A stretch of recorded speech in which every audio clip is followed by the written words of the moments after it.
தெலங்கானாவில் போராட்டத்தில் ஈடுபட்ட ஆஷா ஊழியர்களை கையை பிடித்து இழுத்த போலீஸ்காரரின் கன்னத்தில் பெண் ஒருவர் புளேரென அறைந்ததால் பெரும் பரபரப்பு ஏற்பட்டது.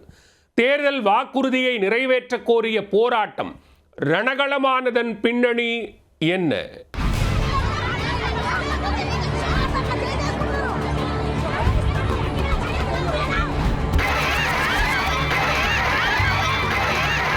போராட்டத்தில் ஈடுபட்ட பெண்களை சந்தைக்கு ஆடுகளை அள்ளி போடுவது போன்று சரக்கு லாரியில் ஏற்றியதால் பெண்கள் கொந்தளித்தனர்.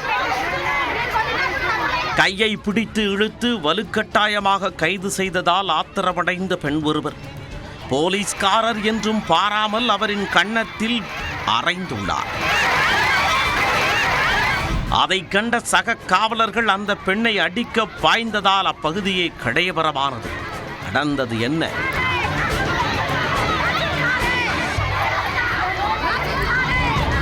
தெலுங்கானாவில் காங்கிரஸ் கட்சி ஆட்சிக்கு வந்தால் ஆஷா எனப்படும் அங்கீகரிக்கப்பட்ட சமூக ஆர்வலர்களுக்கு மாதம் 18,000 ரூபாய் ஊதியம் வழங்கப்படும் என தேர்தல் வாக்குறுதி அளிக்கப்பட்டது.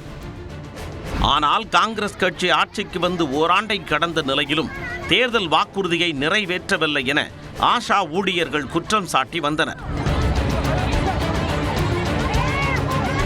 இந்த நிலையில் அனைத்து தேர்தல் வாக்குறுதிகளையும் நிறைவேற்ற வலியுறுத்தி ஐதராபாத்தில் உள்ள கோட்டி சௌரஸ்தாவில் ஆஷா ஊழியர்கள் போராட்டத்தில் ஈடுபட்டனர். அவர்களை தடுத்து நிறுத்திய போலீசார் கைது செய்து அப்புறப்படுத்தும் முயற்சியில் ஈடுபட்டனர்.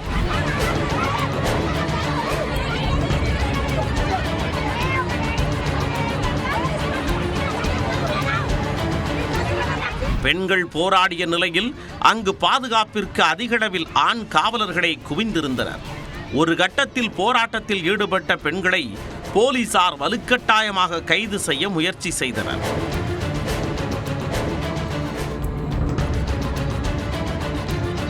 பெண்கள் அரணாக நின்று ஒருவருக்கொருவர் பாதுகாத்தனர். இருந்தபோது போலீசார் கையை பிடித்து இழுத்தும் குண்டுக்கட்டாக தூக்கிச் சென்றும் சரக்கு லாரியில் ஏற்றினர்.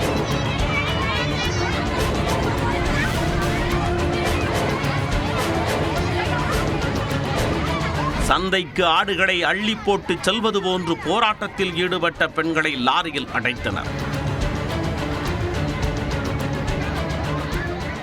அப்போது பெண் ஒருவர் ஆண் காவலர்கள் தனது கையை பிடித்து இழுத்ததாக கூறி அவரின் கன்னத்தில் அறைந்தார்.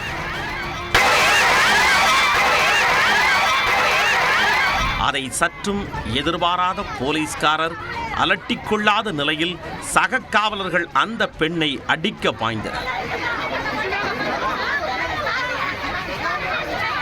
அத்துடன் ஒரு சில காவலர்கள் தாவி குதித்து அவரை இழுத்து போட்டு அடித்தனர்.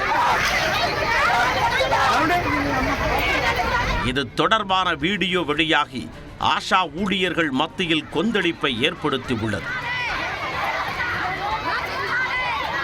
மேலும் தேர்தல் வாக்குறுதியை நிறைவேற்ற கோரி அரசுக்கு எதிராக நடத்திய போராட்டத்தில் போலீசார் அத்துமீறியதாக குற்றம் சாட்டியுள்ளனர்.